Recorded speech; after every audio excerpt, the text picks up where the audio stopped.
Karnataka prime ಟೈಮ್ಗೆ ಮತ್ತೊಮ್ಮೆ ಸ್ವಾಗತ. ರಾಜ್ಯದಲ್ಲಿ ಆರ್ಎಸ್ಎಸ್ ಸಮರ ತಾರಕಕ್ಕೇರಿದೆ. ಸಂಘದ ವಿರುದ್ಧ ಸಮರ ಸಾರಿರೋ ಪ್ರಿಯಾಂಕರ್ಗೆ ಕ್ಷೇತ್ರ ಚಿತ್ತಾಪುರದಲ್ಲೇ ಪಥಸಂಚಲನ ಮಾಡಲು ಆರ್ಎಸ್ಎಸ್ ನಿರ್ಧರಿಸಿದೆ. ಇದೀಗ ಭೀಮ್ ಆರ್ಮಿ ಕೂಡ ತೋಳೇರಿಸಿಕೊಂಡು ನಿಂತಿದೆ. ಈ ಕುರಿತು ಒಂದು ವರದಿ ಇಲ್ಲಿದೆ ನೋಡಿ.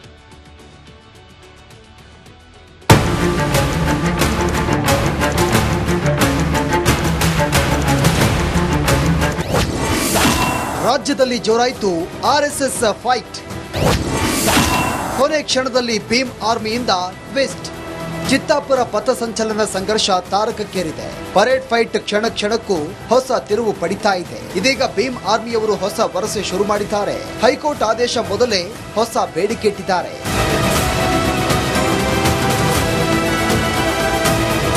ನವೆಂಬರ್ 2ರಂದು ಪಥಸಂಚಲನಕ್ಕೆ ಅನುಮತಿ ನೀಡುವಂತೆ ಕೋರಿ ಆರ್ಎಸ್ಎಸ್ ಅರ್ಜಿ ಹಾಕಿದೆ. ನವೆಂಬರ್ 24ರಂದು ಹೈಕೋರ್ಟ್ನಲ್ಲಿ ವಿಚಾರಣೆಯೂ ಕೂಡ ನಡೆಯಲಿದೆ.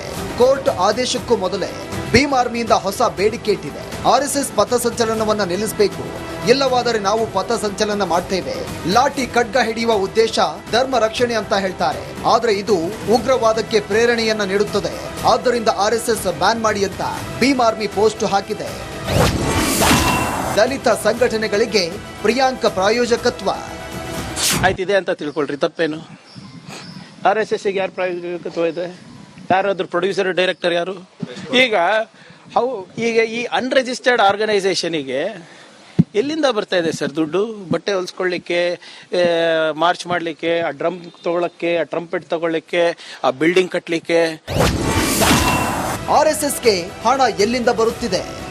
ಏನಾದರೂ ರಿಜಿಸ್ಟರ್ ಆಗಿಬಿಟ್ರೆ ನೀವು ಟ್ಯಾಕ್ಸ್ ಕಟ್ಟಬೇಕು, ನೀವು ಕಂಪ್ಲೈನ್ಸಸ್ ಮಾಡಬೇಕು, ನೀವು ರಿಜಿಸ್ಟ್ರಾರ್ ಆಫ್ ಕಂಪನೀಸ್ ಇರ್ಬೋದು, ಸೊಸೈಟಿ ರಿಜಿಸ್ಟ್ರೇಷನ್ ಆಕ್ಟ್ ಟೆಂಡರ್ ಇರ್ಬೋದು, NGO ಆಕ್ಟ್ ಟೆಂಡರ್ ಇರ್ಬೋದು, ನಿಮ್ಮ ಫಾರಿನ್ ದೇಣಿಗೆಗಳು, ನಿಮ್ಮ ಇಲ್ಲಿ ಖಾಸಗಿ ದೇಣಿಗೆಗಳು, ಡೊಮೆಸ್ಟಿಕ್ ಫಂಡಿಂಗ್ ಇರ್ಬೋದು, ಎಲ್ಲಾನು ನೀವು ಕೊಡಬೇಕಾಗುತ್ತಲ್ಲ. ಅದಕ್ಕೆ ಅವ್ರು ರಿಜಿಸ್ಟರೇ ಆಗ್ತಾ ಇಲ್ಲ. ರೋಡ್ನಲ್ಲಿ ಮುಸ್ಲಿಮರು ನಮಾಜ್ ಮಾಡಂಗಿಲ್ಲ. ಯಾರೇ ಇರ್ಬೋದ್ರಿ ಸರ್, ಮುಸ್ಲಿಮ್ಸ್ ಎಕ್ಸಾಕ್ಟ್ಲಿ, ಅವರು ಮಾಡಂಗಿಲ್ಲ, ಯಾರು ಮಾಡಂಗಿಲ್ಲ. ರೋಡ್ನಲ್ಲಿ ಮಾಡ್ತಾ ಇದ್ರೆ ಪರ್ಮಿಷನ್ ತಗೊಳ್ಳಿ, ಪರ್ಮಿಷನ್ ಕೊಟ್ರೆ ಮಾಡಿ, ಕೊಟ್ಟಿಲ್ಲ ಅಂದ್ರೆ ಬಿಡಿ. ಆಸ್ ಸಿಂಪಲ್ ಆಸ್ ದಟ್ ಅಲ್ಲ. ಕಾಂಪ್ಲಿಕೇಶನ್ ಏನ್ ಕೊಡ್ರಿ ಇದರಲ್ಲಿ? ನನಗೆ ಅರ್ಥ ಆಗ್ತಾ ಇಲ್ಲ. ಸರ್ಕಾರದ ಒಂದು ಆದೇಶ ಇದೆ, ಆ ಆದೇಶ ಪಾಲನೆ ಮಾಡಲ್ಲ ಅಂದ್ರೆ ಯಾವುದೇ ಸಮುದಾಯದವ್ರು ಇರ್ಬೋದು, ಯಾವುದೇ ಧರ್ಮದಿರ್ಬೋದು, ಎಲ್ಲರಿಗೂ ಕೂಡ constitution of India applies. RSS ವಿರುದ್ಧ ಹರಿಪ್ರಸಾದ್ ಟ್ವೀಟ್ ಫೈಟ್. ಆರ್ಎಸ್ಎಸ್ ಎಂಬ ವಿಷಜಂತು ಬಿಜೆಪಿಯನ್ನ ಸುಟ್ಟು ಬೂದಿ ಮಾಡಿದೆ.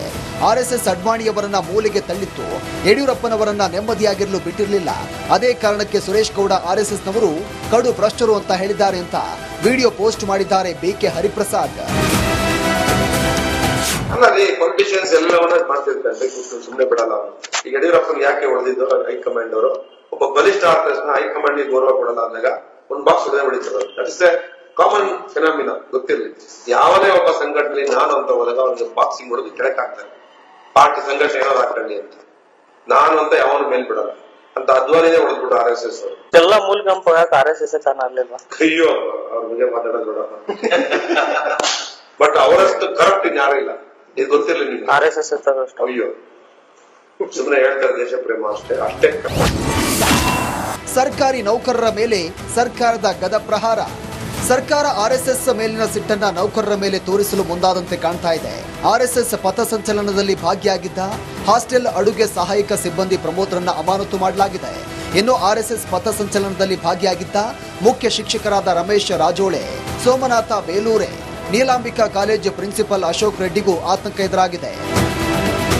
Bureau report, republic Kannada.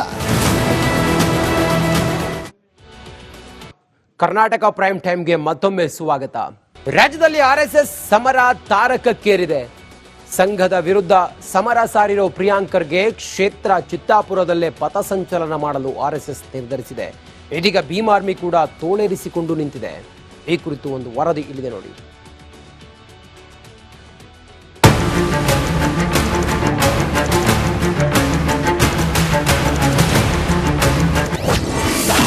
ರಾಜ್ಯದಲ್ಲಿ ಜೋರಾಯಿತು ಆರ್ಎಸ್ಎಸ್ ಫೈಟ್.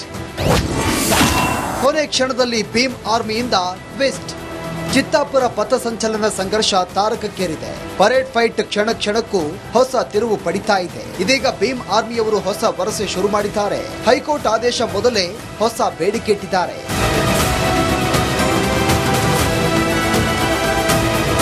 ನವೆಂಬರ್ 2ರಂದು ಪಥಸಂಚಲನಕ್ಕೆ ಅನುಮತಿ ನೀಡುವಂತೆ ಕೋರಿ ಆರ್ಎಸ್ಎಸ್ ಅರ್ಜಿ ಹಾಕಿದೆ. ನವೆಂಬರ್ 24ರಂದು ಹೈಕೋರ್ಟ್ನಲ್ಲಿ ವಿಚಾರಣೆಯೂ ಕೂಡ ನಡೆಯಲಿದೆ. ಕೋರ್ಟ್ ಆದೇಶಕ್ಕೂ ಮೊದಲೇ ಭೀಮ್ ಆರ್ಮಿಯಿಂದ ಹೊಸ ಬೇಡಿಕೆ ಇಟ್ಟಿದೆ. ಆರ್ಎಸ್ಎಸ್ ಪಥಸಂಚಲನವನ್ನ ನಿಲ್ಲಿಸಬೇಕು, ಇಲ್ಲವಾದರೆ ನಾವು ಪಥಸಂಚಲನ ಮಾಡ್ತೇವೆ. ಲಾಠಿ ಖಡ್ಗ ಹಿಡಿಯುವ ಉದ್ದೇಶ ಧರ್ಮ ರಕ್ಷಣೆ ಅಂತ ಹೇಳ್ತಾರೆ, ಆದ್ರೆ ಇದು ಉಗ್ರವಾದಕ್ಕೆ ಪ್ರೇರಣೆಯನ್ನ ನೀಡುತ್ತದೆ. ಆದ್ದರಿಂದ ಆರ್ಎಸ್ಎಸ್ ಬ್ಯಾನ್ ಮಾಡಿ ಅಂತ ಭೀಮ್ ಆರ್ಮಿ ಪೋಸ್ಟ್ ಹಾಕಿದೆ. ದಲಿತ ಸಂಘಟನೆಗಳಿಗೆ ಪ್ರಿಯಾಂಕ ಪ್ರಾಯೋಜಕತ್ವ. ಆಯ್ತಿದೆ ಅಂತ ತಿಳ್ಕೊಳ್ರಿ, ತಪ್ಪೇನು? RSS ಗೆ ಯಾರು ಪ್ರಾಯೋಜಕತ್ವ ಇದೆ? ಯಾರಾದ್ರೂ ಪ್ರೊಡ್ಯೂಸರ್ ಡೈರೆಕ್ಟರ್ ಯಾರು?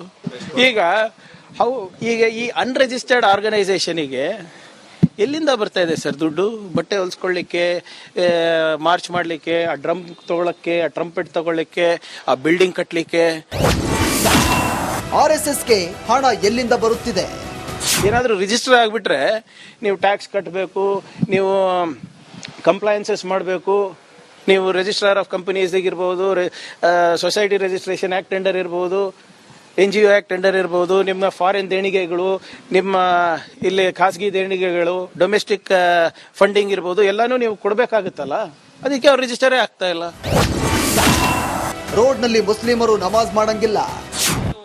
ಯಾರೇ ಇರ್ಬೋದ್ರಿ ಸರ್, ಮುಸ್ಲಿಮ್ಸ್ ಎಕ್ಸಾಕ್ಟ್ಲಿ, ಅವರು ಮಾಡಂಗಿಲ್ಲ, ಯಾರು ಮಾಡಂಗಿಲ್ಲ. ರೋಡ್ನಲ್ಲಿ ಮಾಡ್ತಾ ಇದ್ರೆ ಪರ್ಮಿಷನ್ ತಗೊಳ್ಳಿ, ಪರ್ಮಿಷನ್ ಕೊಟ್ರೆ ಮಾಡಿ, ಕೊಟ್ಟಿಲ್ಲ ಅಂದ್ರೆ ಬಿಡಿ. ಆಸ್ ಸಿಂಪಲ್ ಆಸ್ ದಟ್ ಅಲ್ಲ. ಕಾಂಪ್ಲಿಕೇಶನ್ ಏನ್ ಗೌಡ್ರ ಇದರಲ್ಲಿ? ನನಗೆ ಅರ್ಥ ಆಗ್ತಾ ಇಲ್ಲ. ಸರ್ಕಾರದ ಒಂದು ಆದೇಶ ಇದೆ, ಆ ಆದೇಶ ಪಾಲನೆ ಮಾಡಲ್ಲ ಅಂದ್ರೆ ಯಾವುದೇ ಸಮುದಾಯದವ್ರು ಇರ್ಬೋದು, ಯಾವುದೇ ಧರ್ಮದಿರ್ಬೋದು, ಎಲ್ಲರಿಗೂ ಕೂಡ constitution of India applies. RSS ವಿರುದ್ಧ ಹರಿಪ್ರಸಾದ್ ಟ್ವೀಟ್ ಫೈಟ್. ಆರ್ಎಸ್ಎಸ್ ಎಂಬ ವಿಷಜಂತು ಬಿಜೆಪಿಯನ್ನ ಸುಟ್ಟು ಬೂದಿ ಮಾಡಿದೆ. ಆರ್ಎಸ್ಎಸ್ ಅಡ್ವಾಣಿಯವರನ್ನ ಮೂಲೆಗೆ ತಳ್ಳಿತ್ತು. ಯಡಿಯೂರಪ್ಪನವರನ್ನ ನೆಮ್ಮದಿಯಾಗಿರಲು ಬಿಟ್ಟಿರಲಿಲ್ಲ. ಅದೇ ಕಾರಣಕ್ಕೆ ಸುರೇಶ್ ಗೌಡ ಆರ್ಎಸ್ಎಸ್ನವರು ಕಡು ಭ್ರಷ್ಟರು ಅಂತ ಹೇಳಿದ್ದಾರೆ ಅಂತ ವಿಡಿಯೋ ಪೋಸ್ಟ್ ಮಾಡಿದ್ದಾರೆ BK ಹರಿಪ್ರಸಾದ್. ಅಲ್ಲಲ್ಲಿ ಪೊಲಿಟಿಷಿಯನ್ಸ್ ಎಲ್ಲವನ್ನ ಮಾಡ್ತಿರ್ತಾರೆ, ಸುಮ್ಮನೆ ಬಿಡಲ್ಲ ಅವನು. ಈಗ ಯಡಿಯೂರಪ್ಪನ್ ಯಾಕೆ ಹೊಡೆದಿದ್ದು ಹೈಕಮಾಂಡ್ ಅವರು? ಒಬ್ಬ ಬಲಿಷ್ಠ ಆದ ಹೈಕಮಾಂಡ್ ಗೆ ಗೌರವ ಕೊಡಲ್ಲ ಅಂದಾಗ ಒಂದು ಬಾಕ್ಸ್ ಹೊಡೆದೇ ಹೊಡಿತಾರೆ. That is A common phenomena. ಗೊತ್ತಿರಲಿ, ಯಾವನೇ ಒಬ್ಬ ಸಂಘಟನೆ ನಾನು ಅಂತ ಹೋದಾಗ ಅವ್ನಿಗೆ ಬಾಕ್ಸಿಂಗ್ ಹೊಡೆದು ಕೆಳಕ್ ಹಾಕ್ತಾರೆ. ಪಾರ್ಟಿ ಸಂಘಟನೆ ಏನಾದ್ರು ಹಾಕೊಳ್ಳಿ ಅಂತ, ನಾನು ಅಂತ ಯಾವನು ಮೇಲ್ ಬಿಡಲ್ಲ ಅಂತ ಅದ್ವಾನಿನೇ ಹೊಡೆದ್ಬಿಟ್ಟು RSS ಅವರು. ಎಲ್ಲ ಮೂಲ ಗುಂಪು RSS ಕಾರಣ ಆಗ್ಲಿಲ್ವಾ? ಅಯ್ಯೋ, ಅವ್ರ ಬಗ್ಗೆ ಮಾತಾಡೋದು ಬೇಡ.